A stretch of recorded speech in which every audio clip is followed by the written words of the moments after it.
한 사람한테는 한 번만 기회 줘야 된다. 양도세 감면에 대해서는.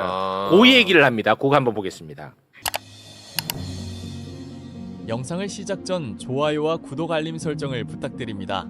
소개해드리면 사심을 하나 좀 발휘해도 되겠습니까?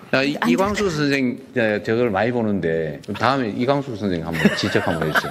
이광수 소장님이 손을 드시면 발언 기회를 계속 드리겠습니다. 들고 있어요, 내가. 네, 저 이광수 소장님께 마이크 전해드리겠습니다. 예, 계속 손을 들었기 때문에 공정하지 않다고 생각은 안 합니다. 저 뻔뻔한.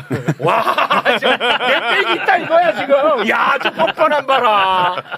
와, 뻔뻔하시더라고 저기서. 아니 근데 약간 문제가 있긴 하죠. 왜냐면 많은 분들이 손을 같이 들었기 때문에 그렇습니다. 예, 거기에서 이제는 저를 일종의 사심을 내신 거는 표현은 사심인데 그 그렇죠. 공심이야. 얘기 아니 그렇잖아. 그렇죠. 맞잖아. 맞아요. 그건 예. 맞습니다. 그리고 저는 또 준비된 제안이 또 있었기 때문에 그렇습니다. 그게 뭐 사전에 짜고 한 건 아니다. 네, 그거 아닙니다. 아닙니다. 예. 아닙니다. 그래서 저한테 짜고 했으면 저런 장면이 연출이 안 되지. 안 되죠, 오히려. 안 되죠. 그렇죠. 그죠, 예. 그죠. 근데 사실 제가 그 안기령 대변인을 사적으로도 좀 알아요. 아예 모른 척하던데. 그러니까 전 일부러 안 했어요. 네. 가서 인사도 안 하고 혹시나 피해가 갈까 봐 네네. 이제 공정하게 하고 싶다. 네. 근데 되게 힘들더라고요. 발언권 얻기가. 그렇습니다. 네. 안기령 대변인을 아는데 아는 척을 안 할 이유가 있었어. 나는 대통령과 다 이래.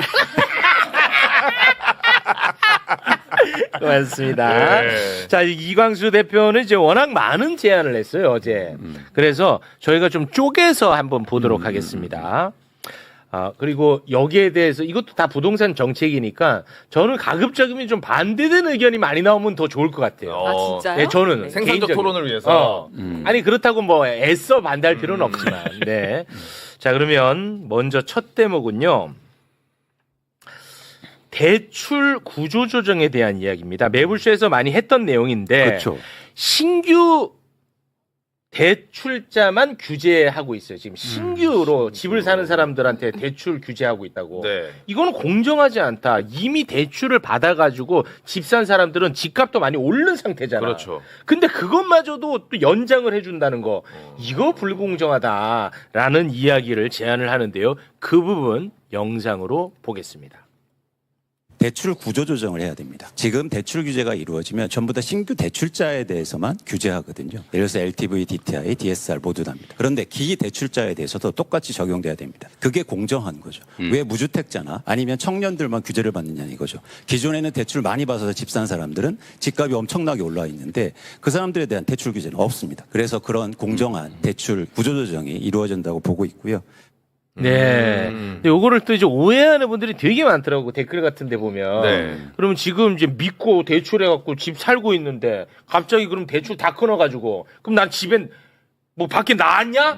뭐 난리 난다. 아비규환이다. 뭐 이런 얘기 하던데 그런 건 아니고. 그렇죠? 그렇죠. 그러니까 제한적으로 어떤 과정이냐면 예를 들어서 만기가 온 대출 그리고 대출 받았다가 뭐 대환이라든가 이렇게 변화할 때 당연히 신규 대출 규제가 적용돼야 된다고 전 보는 거예요. 근데 그냥 관행적으로 어떻게 했냐면 처음에 대출 받을 때 조건을 예를 들어서 만기 연장을 할 때나 아니면 대환할 때나 똑같이 유지해야 되거든요. 그렇기 때문에 이건 문제가 있다. 공정하지 않다는 거예요. 불공정이죠. 왜 이런 문제가 생기냐면 지금 우리나라의 가계대출의 가장 문제는 총량이 너무 많아요. 그래서 추가적으로 대출할 여력이 없단 말이에요. 여력도 네. 없고. 그러면 어떻게 합니까? 총량을 유지하면서 필요한 사람들한테 대출을 해줘야 될 거 아니에요. 그렇죠. 네. 그러면 기대출자가 갚고 필요한 사람들이 대출 받으면 총량은 늘지 않고 공정해지고. 그렇습니다. 그런데 이 문제를 한 번도 얘기한 사람이 없었어요. 없었어. 그리고 또 하나 어떤 도전을 받냐면 전 세계에서 없대요. 전 세계에서 없으면 우리가 최초로 하면 되는 거지. 한 사람한테는 한 번만 기회 줘야 된다. 양도세 감면에 대해서는. 그 얘기를 합니다. 그거 한번 보겠습니다. 저희가 양도세 감면을 해주는데 1가구 1주택자에 대해서 생애 1회로 제한해야 됩니다. 누구는 이사를 엄청나게 다니면서 그 비과세를 계속 받고 있어요. 그런데 이거를 생애 1회로 제한함으로써 과연 합리적인 선택을 하고 내가 처음에 집을 살 때부터 나는 이 집을 오래 살 건가 이걸 고민하게 해야 됩니다. 그래서 양도세 감면을 생애 1회로 제한하자 이걸 제안드립니다. 나는 이거는 뭘 제가 잘 모르지만 상당히 합리적이라고 느꼈거든. 왜냐하면 특히나 그 똘똘한 집안채 알죠? 네. 그거 계속 그게 뭐야? 돈 벌어도 또 감면해 주니까 또 갈아타기. 그러니까 부동산 과열. 근데 이렇게 한다? 갈아타기 안 할 것 같은데? 나 이거 좋은 것 같은데? 그렇죠. 중요한 건 뭐냐면 이거 심지어 양도 차익이 12억 미만이잖아요. 그럼 비과세예요. 안 내요? 안 내요. 아니, 내가 이 집으로 돈 번 게 12억까지는 비과세야? 돈을 안 내요. 12억 비과세입니다. 그러면 제가 그러니까 예를 들어서 내가 5억을 벌었어요. 그러면 바로 또 이사 가는 거예요. 그리고 또 6억 벌어. 또 이사가. 이게 엄청나게 계속 되는 거예요. 계속 반복되는 거예요. 12억은 너무 심한 거 12억은 아닌가? 돈을 감면하는 게 아니라 아니, 그러니까요. 12억 이하 주택. 제가 무슨. 죄송합니다. 이게 좀 기준이 아니, 제가 외국인도 아니고. 와, 나는 이거는 너무 심한 것 같은데, 12억은? 그러니까 주택. 그러니까 주택 그래서 가액이 12억. 주택 가격이 네. 차액이 12억 아니라. 번 게 아니라 아이씨, 그러니까. 맞지? 12억 벌면 세금 내죠. 네. 그치? 그 얘기하니까 뭐 딴소리 하시더니. 아이씨, 생뚱 맞으시오. 방금 그 얘기하신 거 같아요. 그치? 그러니까 12억 가격을 계속 갈아타면서 돈을 번단 말이에요. 그치? 죄송합니다. 네. 이광수가 지금 잘못된 겁니다. 네. 아, 왜 또 황수현이 뭘 잘못했어요? 그대가 그러니까 잘못했지. 그래서 저는 이걸 생애 1회로 제한하자. 생일 한 번에 일에. 했을 때. 어떻게 보십니까? 이 의견은? 제가 이렇게 하나하나 반박만 하면 아, 이광수 좋아요. 의원님 팬클럽에 와가지고 제가 본진을 잘못 아니야. 선택하고 와서 죄송한데 제 이광수 헛소리하는 것 같은데. 욕 많이 먹습니다.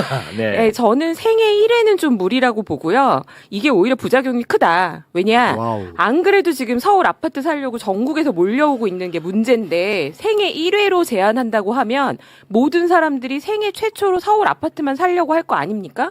단독주택 빌라를 누가 살려고 해요. 주거 사다리라는 거는 형편에 맞는 집을 사서 꾸준히 올라가다가 돈을 벌어서 내가 여력이 될 때 이동할 수 있는 거여야 되는데 그냥 한 번에 제일 좋은 거를 최선을 다하려고 하는 게 과연 좋은 효과만 부를 것이냐. 요게 이이고요. 근데 이제 한 가지는 동의하는 거는 이걸 너무 비과세를 많이 해주고 있는 거는 맞아요. 저도 이건 굉장히 불편하게 생각하고 네. 1주택이라고 양도세 적게 내는 거는 어느 정도 조정은 필요하다. 그래서 어쩌면 구간별로 예를 들어 뭐 지금도 누진세를 내긴 합니다만 감면 조항에 대해서는 뭐 10억 이상, 20억 이상 뭐 이런 거는 거주해도 좀 더 세금을 부과하는 게 맞다. 네, 이렇게 생각합니다.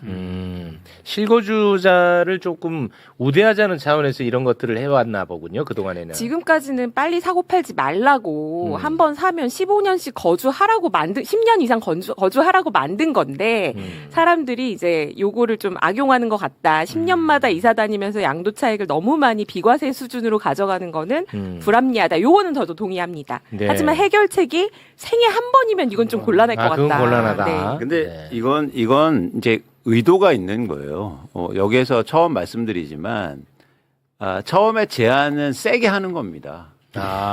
그래야 절충 과정을 통해서 실현될 때는 아까 김el배 대표님 말씀하신 것처럼 가액으로 하든지. 그러니까 전 문제를 일단 의식한 거예요.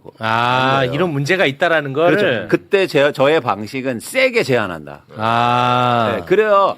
야, 이렇게 논의되면서 야, 그러면 3회로 바꿔볼까? 근데 처음부터 제가 5회. 그러면은 야 7회면 어때? 이렇게 될 거 아닙니까? 트럼프 방식이네. 세게 처음에 질르는 거야. 트럼프 방식. 내가 솔직히 말씀드릴게요. 그러니까 이 얘기는 대한민국에서 하는 사람이 별로 없었어요. 맞아. 제가 처음 하는 거니까 일단 제가 세게 해야 거기서부터 논의가 출발되잖아요. 근데 이 덕분에 우리가 알게 된 거는 양도세 감면이 이렇게 많은 줄 몰랐어.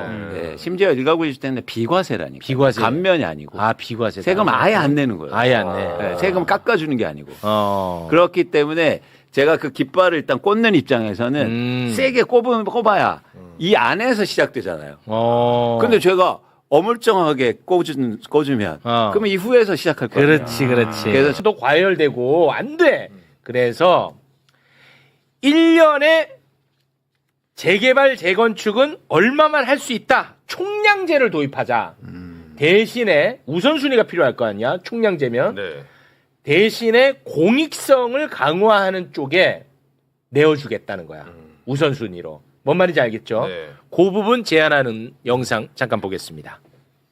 그래서 저는 재건축 재개발의 총량 규제를 하자. 예를 들어서 서울에서 2만 가구 1년에 2만 가구만 하겠다는 겁니다. 그럼 누구를 먼저 하느냐? 공공 분양을 많이 하거나 용적률을 더 많이 올릴수록 분양가가 낮을수록 먼저 진행하게 하는 거죠. 그래서 지금 이 상태로 하면 규제 완화하면 강남만 재건축만 될 거예요. 그러면 계속 비싼 아파트만 시장 양산되는 거죠. 그래서 실제로 재건축 재개발을 통한 공급을 시장 안정화에 기여하기 위해서는 총량 규제를 해서 더 공공성을 확보하고 그리고 분양가가 낮을수록 먼저 해주는 거예요. 인센티브도 훨씬 더 많이 주는 겁니다. 지금 서울시장이 추진하는 것처럼 재건축 규제 완화를 이렇게 하잖아요. 그러면 우리나라 집값은 폭등할 겁니다.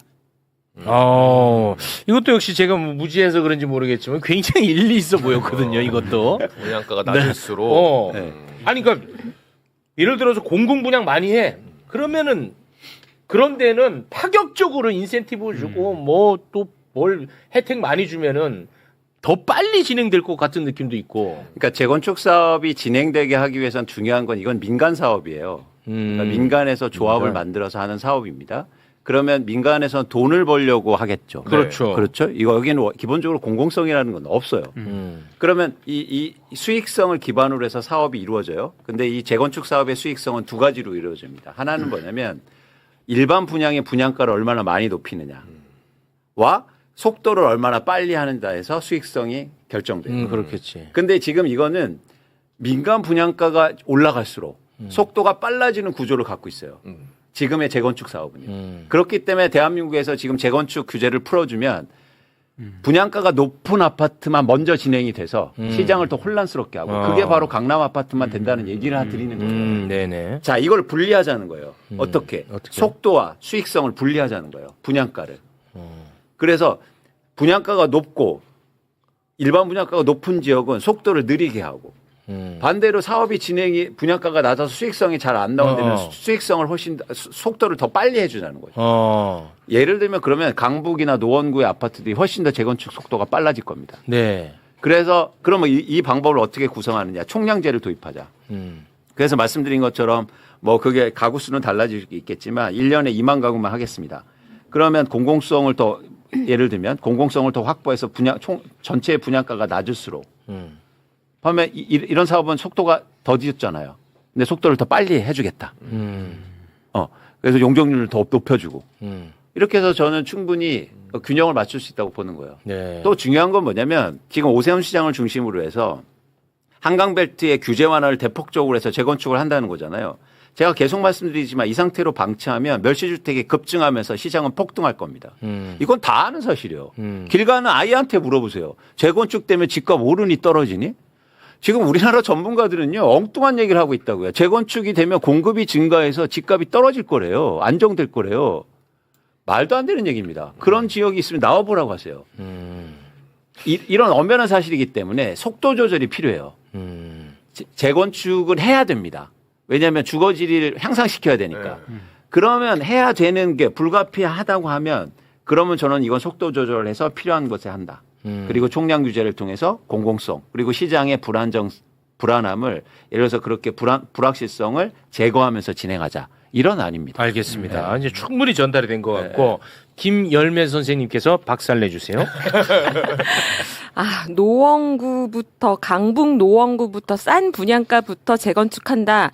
취지는 너무 이해가 돼요. 어떤 네. 마음인지 제가 너무 알아. 너무 잘 아는 사이여서. 네네네네. 그런데 그런데 강북과 노원구가 지금 규제 이후에 부작용으로 집값이 제일 많이 올랐거든요. 네. 자 그리고 이광수 소장이 지금 부동산이 과열되는 지역은 규제 대상 지역으로 묶어요. 규제 대상 지역으로. 그런 다음에 거기에서는 그렇게 묶으면 뭐가 발생하냐? 대출 잘 못 받게 만들고. 맞아요. 이제 그런 것들이 규제들이 막 들어가요. 네. 그리고 세금도 또 많이 걷고 뭐 이런 게 들어가. 근데 이거를 나 깜짝 놀랐어. 규제 지역을 나는 늘려야 된다고 얘기할 줄 알았는데 규제 지역을 없애래. 아주 독특한 또 주장을 하더라고. 네. 자, 그 부분 이어폰 착용해 주시고 영상으로 보겠습니다. 규제 지역을 없애야 됩니다. 왜 어떤 지역은 다주택자들이 투기로 사면 대출도 해주고 세금도 깎아주는데 왜 어떤 지역은 규제 지역이라고 해서 그 지역은 안 되는 겁니까? 그래서 아예 규제 지역을 없애고 전체 지역에서 예를 들어서 투기로 살 때는 똑같이 규제를 받는 거죠. 이재명 정부의 부동산 정책은 합리적이어야 되고 그리고 공정해야 됩니다. 특히 공정성에 더 관심을 두고 정책이 설계됐으면 좋겠다는 말씀을 드립니다. 아주 재밌네요. 이게 뭐 100% 진리라고 하기는 어렵을지 몰라도 어쨌든 발상이나 이런 거 아주 새로운데. 이제 취지를 좀 설명해 주시죠. 저는 우리나라 부동산 정책의 가장 문제점이라고 보는 건 후행성이에요. 그러니까 정책이라는 건 뭐냐면 시장을 먼저 선도해야죠. 선행적으로 가야지. 그렇죠. 그래야 시장을 이끌 수 있잖아요. 그런데 대표적으로 후행 정책이 바로 이 규제 지역입니다. 집값이 오르면 규제를 해버려요. 말이 됩니까? 오르기 전에 뭔가를 해야 될 거 아니에요. 그러니까 이게 전형적으로 뭐냐면 지역적으로 정치적인 의견이 들어가서요. 왜 그런 거죠, 그거는? 그러니까 무슨 얘기냐면 다 인류적으로 하자면 야 우리 지역은 좀 빼줘야 빼줘야 여기서 그래도 투기도 투자도 일어나고 부동산 시장이 경기가 좋아지는 거 아니야 라고 하는 거죠. 이런 발상으로 출발된 거예요. 그래. 그래서 후행적이에요. 집값이 오르면 규제합니다. 이게 뭐예요? 이건 정책도 아니에요. 그럼 그걸 왜 해요? 그래서 저는 아예 없애고 우리나라 지역에서 어떤 땅이든 투자나 투기 목적으로 살 때는 당연히 규제가 있어야 된다. 세금을 더 내야 되고. 그런데 어떤 지역에서는 최근에 동탄에서 집값이 막 오르니까 아무것도 안 하다가 집값이 오른 다음에 규제를 해요. 그러니까 선의의 피해자도 생기고 시장의 불확실성을 높이는 그러니까 거예요. 예를 들어서 규제 대상 지역이 아니야. 그냥 예를 들어서